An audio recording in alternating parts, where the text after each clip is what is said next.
आजकल के स्टूडेंट्स की प्रॉब्लम क्या है कि समझो उनके पास एग्जाम्स में है 6 महीने, ठीक है। तो उन्होंने एक टाइम टेबल बनाया अच्छा खासा, फिर वो लोग स्टार्टिंग में 1 या 2 महीने उस टाइम टेबल को फॉलो कर रहे, ठीक है। वो लोग अपने मतलब उनका जो रूटीन है ना वो इतना अजीब सा होता है ना कि उनका जो टाइमिंग है वो फिक्स नहीं रहता, उनका वेकिंग अप रूटीन सही नहीं रहता, उनका जो स्लीपिंग टाइमिंग है वो भी फिक्स नहीं रहता है, ठीक है। तो इन सब से क्या होता है ना, उनकी हेल्थ में इम्पैक्ट होता है और आफ्टर 1 और 2 मंथ्स वो इतने बीमार पड़ जाते हैं ना, उनके उसके बाद पूरी स्टडीज इम्पैक्ट होती है। तो हम लोग आज इस वीडियो में 5 ऐसी हेल्दी टिप्स डिस्कस करेंगे जो हर एक स्टूडेंट्स को फॉलो करनी चाहिए टू इंक्रीज देयर प्रोडक्टिविटी, ठीक है। So let's get started. Number 1, proper sleep. आप ये सोचो ना, आप जितना अच्छे से आपकी नींद होगी ना, आप नेक्स्ट डे उतना अच्छे से स्टडीज कर पाओगे। ऐसा बहुत स्टूडेंट्स होते हैं जो ये सोचते हैं कि हम लोग स्लीप से कॉम्प्रोमाइज़ करें।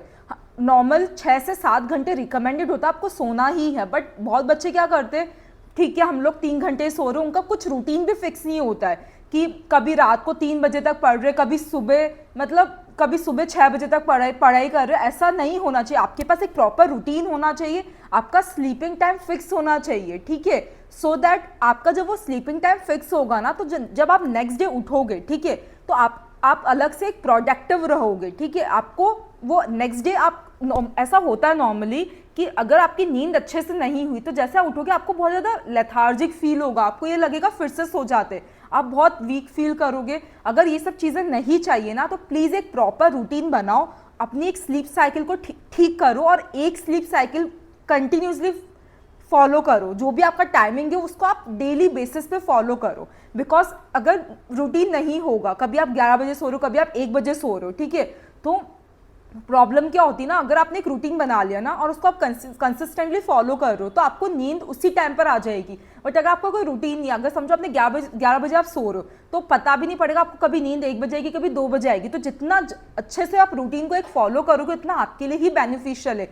आपकी स्लीप की क्वालिटी बहुत इंपॉर्टेंट होती है, ठीक है। आपको एक क्वालिटी स्लीप आनी चाहिए, वो बहुत इंपॉर्टेंट होती है, ठीक है। बिकॉज उसके बेसिस पर ही आप जो भी याद करोगे ना, आपकी जो शॉर्ट टर्म से लॉन्ग टर्म मेमोरी में जाएगा, वो ऐसे तो जाता है व्हेन यू स्लीप, तभी तो वो ट्रांसफर होती है शॉर्ट टर्म से लॉन्ग टर्म मेमोरी में। तो आपकी ये ओवरऑल हेल्प करता है, it's a part of your routine कि आप प्रॉपर स्लीप लो। इवन जब आपकी एग्जाम्स होती है उस टाइम पर भी बहुत बच्चे ये करते हैं कि रात रात भर स्टडीज करते, सोते ही नहीं है।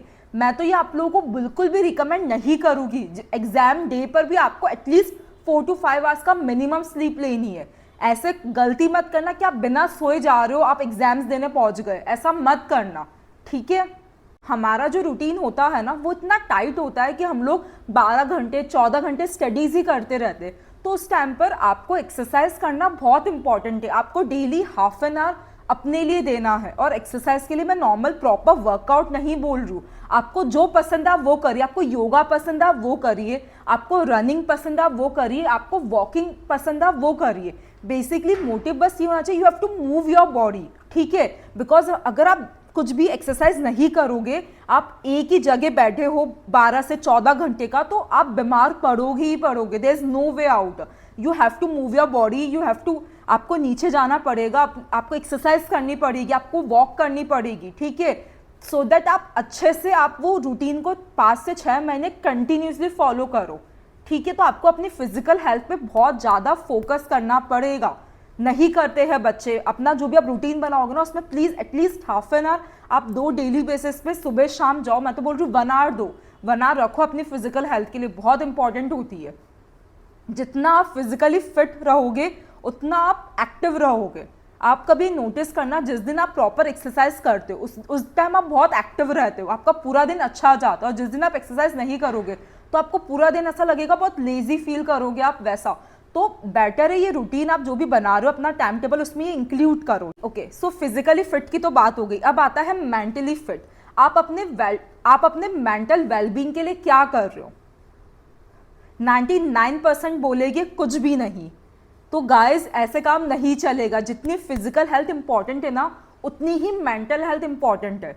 तो आपको अपने मेंटल हेल्थ को इम्प्रूव करने के लिए भी एफर्ट्स करने हैं। आप क्या कर सकते हो? आप मेडिटेशन कर सकते हो। अब आप बोलोगे हमें तो आता ही नहीं मेडिटेशन।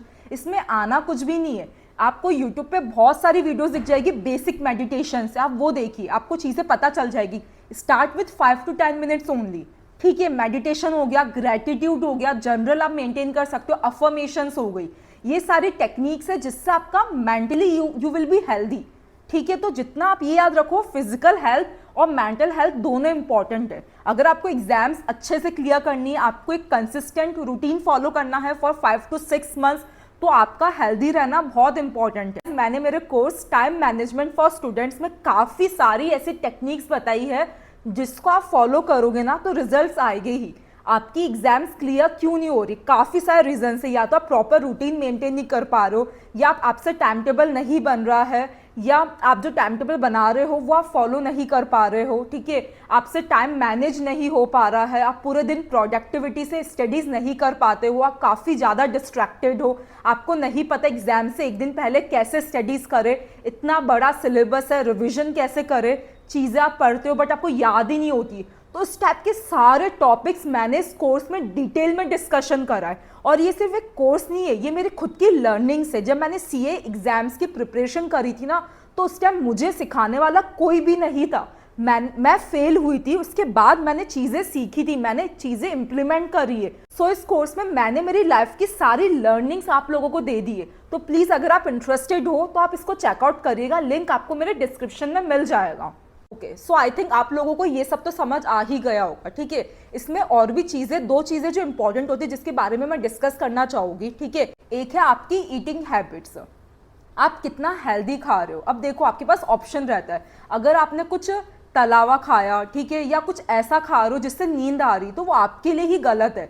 आपने कभी नोटिस करा होगा, आप दिन में जब कुछ, अगर आपने कभी हैवी मील ले ली तो आपको बहुत नींद आती है, और वही अगर आपने उस हैवी मील की जगह अगर आप फ्रूट्स ले रहे हो, जूस ले रहे हो, बहुत ही बोलते ना लाइट खाना खा रहे हो, तो वो उससे आपकी प्रोडक्टिविटी और इंक्रीज होती है। तो ट्राई करो जितना हो सके ना उतना हेल्दी खाओ।